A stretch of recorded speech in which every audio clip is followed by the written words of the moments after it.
I live and breathe bodybuilding. Even if I didn't compete, I live this lifestyle. I always have done since I was 14. I've been around it since then. So I've just enjoyed the process. It hasn't like been a struggle. It's hard. Obviously, bodybuilding is hard, but I've just loved every minute of it, 365 days of it. And everyone's like, how are you still doing it? Why are you still like competing every year? And 10 years on, I say, it must be, but I enjoy it. The moment I stop enjoying it, then that's when I call it a day, because that's the most important thing to me is enjoying it. Well, I was actually speaking to someone off the podcast about your childhood, and because I was trying to understand where this drive and this everything comes from a psychological level.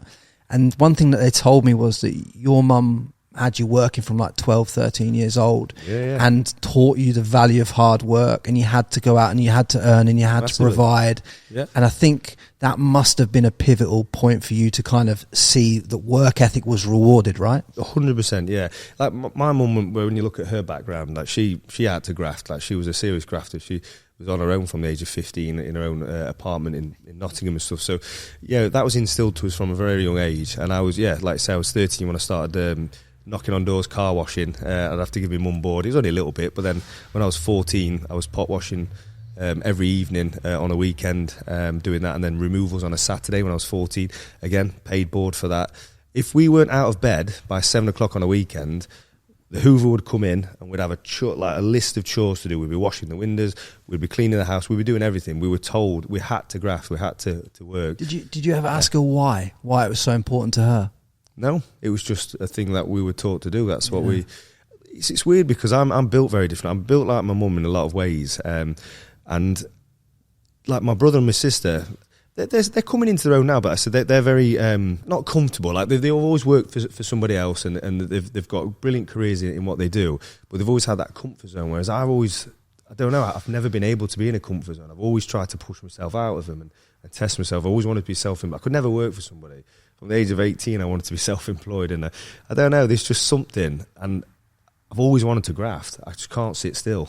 Yeah, but on the I don't know where I'm going with that, but like I say, on the other side of that as well, you've always broke the stereotype to me of what a bodybuilder is and what a bodybuilder represents. Like you haven't got the bald head and the tattoos and the big guy. Like, do you know what I'm saying? Like that, like the Tupperware everywhere. Like, do you know what I'm saying? Yeah, but I don't think you need to either. Like, so that's another thing with a misconception of bodybuilders. Like, you do get the odd, or you get quite a lot of competitors where they want everybody to know in the room that they're a competitor. So they'll sway in, so they're like carrying carpets, and they'll get the fish and rice out and let everybody know they're eating out of the Tupperware. It's cold, it's miserable. They've got their head down, the hood up, and I'm like, you don't need to do that. That's someone who's not enjoying the process. Yes, you can be tired, but like 2 weeks out from the Olympia last year, I was at my son's birthday party. Everyone's got all the food and all that. I just nipped to my car, hit my meal.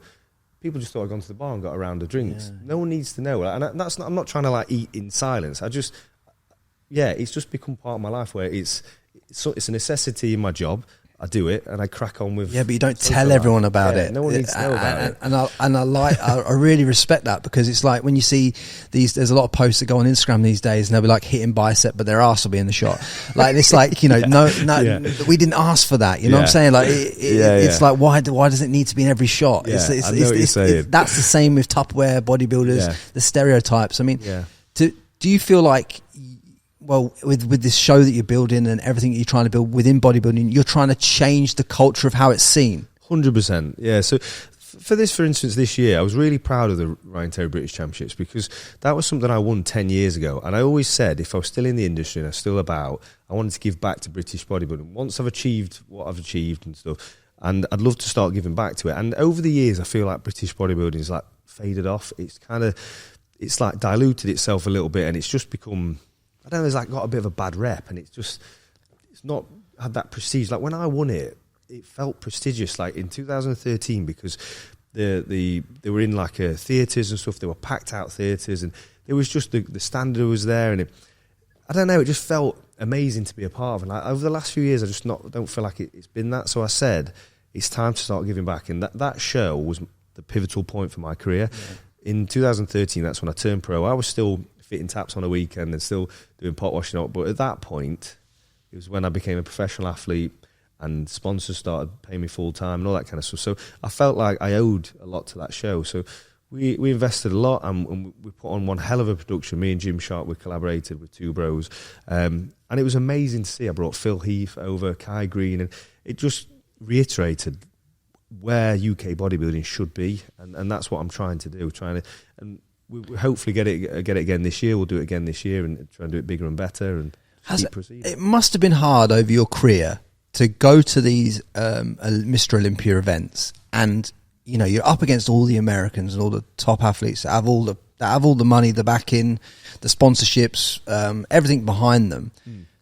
So how have you done that coming from the UK? Because I kind of feel like the UK has a ceiling of success, and you've had to break through that to get Mr. Olympia. Yeah, I think it's really weird. Like, I might have just been fortunate, lucky, some people say, but I always lived and breathed bodybuilding and just went for those titles. I never tried to change who I was or try to follow the trend. I just kind of went for my passion. I wanted to be the best in the world. I wanted to compete. I wanted to win these titles and stuff. And whatever came along with it was amazing. And I always tried to be true to myself. So however I wanted to treat people off camera, out of the social world and out of the fitness world, that's how I am 365 days in. A lot of people said, no, you have to be cutting, you have to be hard to get to the top, you have to be this, you have to step on people. And I was like, well, I don't want to be at the top then, if that's what, because I can't physically. I'm not that type of person. I'm not built that way. I said, so it's a shame, but I'll just keep riding this wave. I'm enjoying what I'm doing. It's providing a life that I'm enjoying. I'm doing what I love for a living. It's hard at times and unsociable at times and stuff, but it progressed to what it has been. I hear a lot of conflicting opinions on passion versus profit, and following your passion, and whether it can lead to profit, and whether you can lead to your dream life by following a passion. What's your thoughts on that?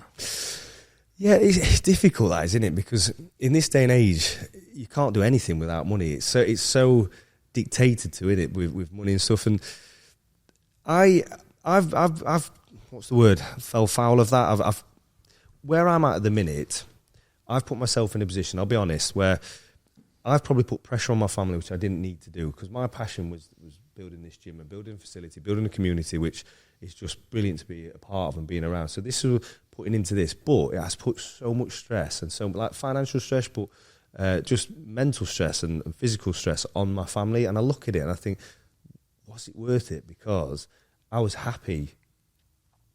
I don't know how to explain it. I was happy in where I was at, but I'm somebody who has to keep progressing, and I don't know when to stop.